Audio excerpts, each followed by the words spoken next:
स्वराज जी से और प्रधानमंत्री जी से अनुरोध है कि मेरे को इस समस्या से जल्द मुक्त कराया जाए। जो आपको मारा पीटा जाता है और जबरदस्ती मतलब मारपीट तो होती है और मारपीट करने के बाद ये क्या करते हैं, वहाँ पे थाने में ले जाते हैं।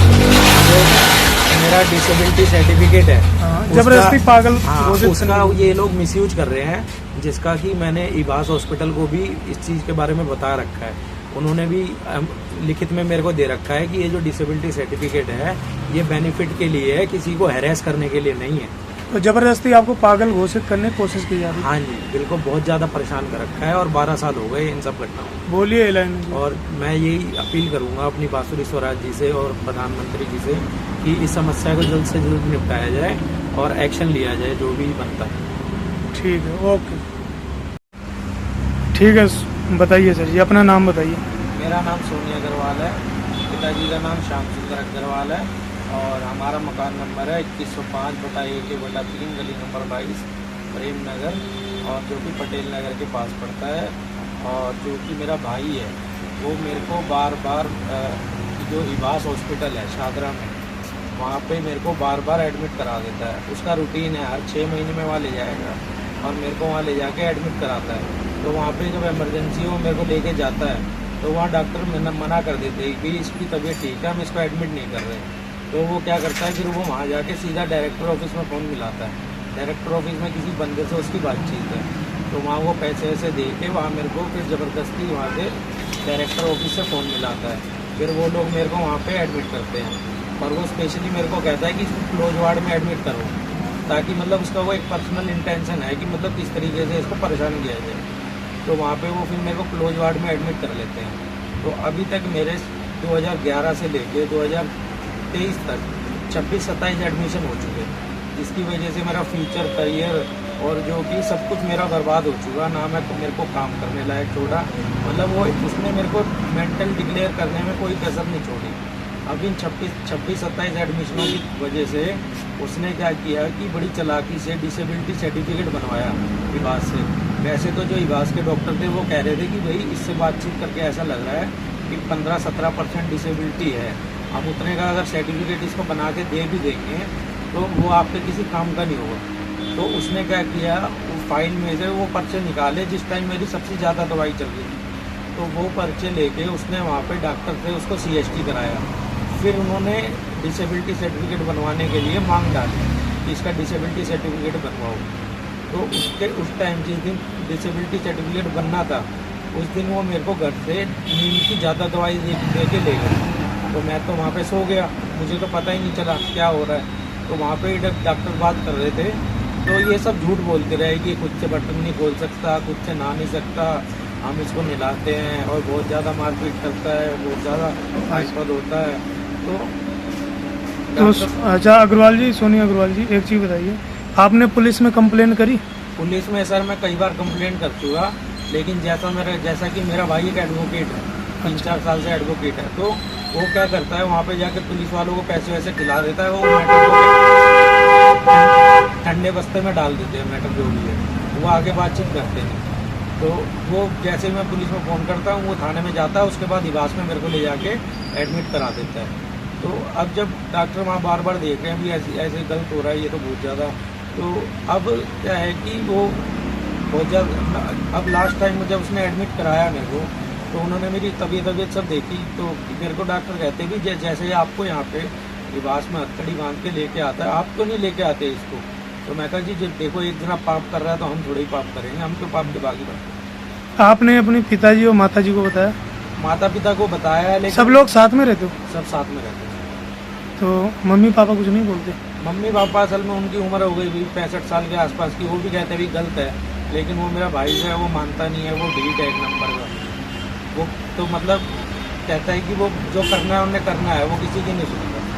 अच्छा, वो अपने आगे किसी को कुछ नहीं समझता। तो ऐसा मतलब क्यों करते हैं आपके भाई ऐसा, वो आपको जबरदस्ती पागल घोषित करने की? हाँ, वो प्रॉपर्टी के लालच के चक्कर में कर रहा है ये सब, जमीन जायदाद के, और जो कि सारा मैटर जो है कि हमारे सारे रिश्तेदारों को पता है कि भाई ये सोनी के साथ ऐसे ऐसे कर रहा है, जो कि बहुत गलत है। प्रॉपर्टी के चक्कर में जबरदस्ती पागल घोषित करने, पागल घोषित करके हमेशा के लिए भर्ती कराने के लिए पूरा प्रयास किया है। कि मतलब इसको वहाँ हमेशा के लिए भर्ती करा दूँ और उसके बाद पूरी प्रॉपर्टी का मालिक मैं बन जाऊँ। अच्छा, तो उसके बाद आपने और कहाँ से शोर सिफारिश या मदद मांगी? मैंने कई डिपार्टमेंटों से मदद मांगी, जैसे मानवाधिकार आयोग हो गया, अच्छा, और क्या कहते हैं दिल्ली पुलिस हो गई, और अपना क्या कहते हैं हमारे जो डिसेबिलिटी डिपार्टमेंट है दिव्यांगजन का, जैसा कि मेरा डिसेबिलिटी सर्टिफिकेट बनवा ही दिया इन्होंने, तो जबरदस्ती बनवा दिया? हाँ, तो जबरदस्ती जो बन चुका है, बेवकूफ़ बना के डॉक्टरों को बनवाया है। डॉक्टरों को ये बात में पता है कि भाई इसके अंदर 15-20% डिसेबिलिटी है, लेकिन हमने 40 का बना दिया, तो ये हमसे गलती हो रखी है, हमसे गलती हो रखी है 40% की।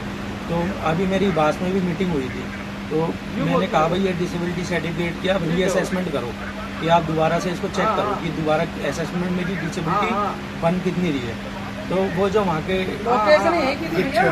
डिप्टी मेडिकल सुपरिटेंडेंट जो थे, वो ये कह रहे थे कि भाई देखो अब हमने अपना 40 का बना दिया, तो अब हम अपना हाथ कैसे काटें, हम इसको 15 कैसे दिखाएं।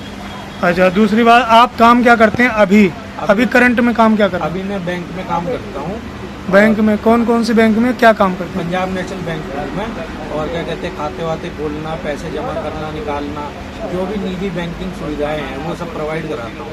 और LIC में भी हूँ मैं, और LIC भी एजेंट है? LIC के एजेंट भी हूँ, और सिविल डिफेंस भी मैंने ज्वाइन करा, DCD में? DCD में। अच्छा,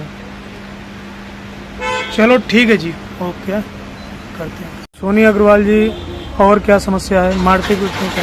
और समस्या ये है कि अब जैसे कि वो बार बार एडमिट करा देता है, तो अब ऐसे तो मेरी ज़िंदगी ख़राब हो जाएगी, और 6 महीने में मेरे को एडमिट करा देता है। ऐसे मेरा करियर, फ्यूचर, एकेडमिक्स, पढ़ाई लिखाई सब कुछ जो है कि बहुत ज़्यादा प्रभावित हो रही है। तो अब मैंने क्या है कि इसके ऊपर केस डाल रखा है। तो CRPC के सेक्शन 200 के तहत कोड ऑफ क्रिमिनल प्रोसीडिंग का 30 जारी कोर्ट के अंदर केस चल रखा है। तो अब क्या है कि वो जो है साहब कुछ बहुत ज़्यादा सरकारी टाइप का है मेरा भाई। तो अब वो क्या है कि घर में 2 बार गुंडे ला चुका है। एक बार गुंडे वो लेके आया था 19 जनवरी को, जिसका मेरा पिताजी ने भी विरोध किया था। अब वो जो गुंडे लेके आया 18 मार्च को, तो 18 मार्च को उसने गुंडे लेके आया, मैं अपने काम पे से आया था दुकान से बंद करके अपना ऑफिस, तो गुंडों ने मेरे साथ मार पिटाई करी। उसके बाद मेरे भाई ने मेरे हथकड़ी लगा दी और मेरे पैर वैर बांध दिए और मेरे को बंद कर दिया। तो जब बंद कर दिया तो मैं एक कमरे में से एक खिड़की खोल के चिल्लाने लगा, मैं कहा बचाओ बचाओ। तो सारे पड़ोसियों ने सब देखा, तो वो कोई बोला नहीं कि भाई ये एडवोकेट है, हमारी भी कंप्लेंट कर देगा, इसका भाई शरारती तो है। तो सवेरे मेरे पिताजी आए, मैंने कहा पिताजी आप हथकड़ी खोल दो, मेरे को ना पेशाब जाना है, पेशाब आ रखा है, रात के 3 बजे से पेशाब रोक रखा है। तो मेरे पिताजी ने चाबी लेकर हथकड़ी खोली। तो हथकड़ी खोलने के बाद फिर मेरी माता जी ने मेरे को फ़ोन दिया, तो मैंने उसके बाद 112 नंबर पर फ़ोन मिलाया। तो फिर पुलिस वाला आया है कि उनको इन्होंने बातचीत करके भेज दिया। तो फिर मैंने उसके बाद कमिश्नर ऑफिस में कॉल करी, तो उन्होंने वहाँ से फिर स्पेशल टीम भेजी, 3 पुलिस वाले आए। तो मेरे पिताजी जब ताला खोलने के लिए मना कर रहे थे कि मैं गेट नहीं खोलूँगा इसके कमरे का, नहीं तो हमें मारेगा। तो वो कह रहे कि भाई देखो लड़का हमारे से 1.5 घंटे से बातचीत कर रहा है और ये लड़का ठीक है, या तो आप ताला खोल दो, नहीं तो हम काट के ताले को इसको लेके जाएंगे यहाँ से निकाल के, आप इसको परेशान कर रहे हो बहुत ज़्यादा। तो फिर मेरे पिताजी ने ताला खोल दिया। तो पुलिस वालों ने कहने लगे भाई हथकड़ी हमें दो, ये हथकड़ी हमें ले जानी है थाने में। तो पिताजी ने मना कर दिया कि मैं लेके आ रहा हूँ। तो उसके बाद वो पुलिस वाले मेरे को वहाँ से ले गए। तो फिर मेरे पिताजी पहुँचे, भाई पहुँचे, तो हथकड़ी वहाँ ये लेके नहीं गए। वो वहाँ पे उन्होंने मना कर दिया कि हमने कोई हथकड़ी नहीं लगाई, जबकि हमारे सारे पड़ोसी गवाही देने को तैयार है कि हथकड़ी लगी हुई थी और इसको पर्सनली हथकड़ी लगा दिया गुंडों को बुलवा के। हाँ, हथकड़ी 2 लेके आया था वो। हाँ। एक तो हाथ में उसने लगा दी और एक पैर में लगा रहा था। तो जो हाथ की कलाई तो अपनी पतली होती है, और पैर वाली जो है वो हाथ वाली लगी नहीं पैर में, क्योंकि पैर का साइज थोड़ा मोटा होता है, तो वो लगी नहीं। तो उसके बाद वो पुलिस वालों ने मेरे को बिठा लिया। 12 बजे से लेके शाम के 7 बजे तक वो 3-4 पुलिस वाले मुझे ऑब्जर्व कर रहे थे कि इसका कुछ प्रॉब्लम है या वैसे ही परेशान कर रखा है। तो शाम के 7 बजे SHO साहब आए, तो वहाँ जितने भी पुलिस वाले थे उन्होंने इसको बताया कि क्या कहते हैं, इसको कोई प्रॉब्लम नहीं है, हम 7 घंटे से इसे देख रहे हैं, इसको ना इसका डिसेबिलिटी सर्टिफिकेट इन्होंने फर्जी बनवा रखा है और उसके बिहाफ पे इसको तंग कर रहे हैं। चलो ठीक है।